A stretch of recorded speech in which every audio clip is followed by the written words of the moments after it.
Hati po ang naging opinyon ng mga viewers at supporters ni Rina sa planong pagsabak niya ulit sa Season 2 na tambalan nila bilang magkuya niya. Hindi lang matiyak kung si Jomar ba ang bagong magiging love team niya. Dahil may napaplanong ding gagawing tambalan din ito. Kaya baka maibalik ang dati niyang tambalan, pero dahil nga po ang priority ng Kalingap ngayon ay ang pag-aaral at pagbibigay ng suportang pinansyal para sa mga beneficiaries nito, ay baka ito ay hindi priority sa kanila, kabilang kasi dito ang ating pinakamamahal na si Rina Mimay. Pero sa ngayon kasi ay nakatutok talaga ang Kalingap sa pagtulong sa mga nangangailangan, lalo na ang mga bagong beneficiaries ngayon na talagang nakakaawa ang kanilang kalagayan. Samantala, balikan po natin ang naging epekto at resulta sa naging pagsama-sama ng mga Kalingap Angels.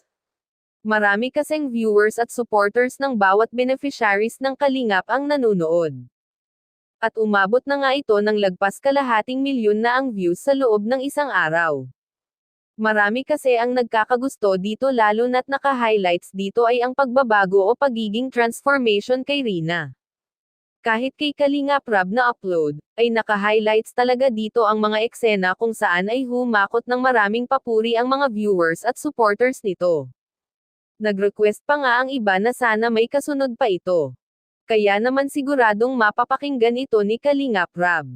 At gagawa na naman ulit siyang ng Part 2 nanograms bonding ng mga Kalingap Angels.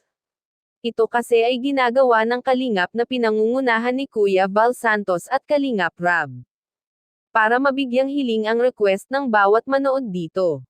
At atin namang abangan ang panibago at kakaibang improvement na meron dito kay Rina. Lahat kasi talaga ay masaya nung napanood siya na malaki na ang naging improvement nito.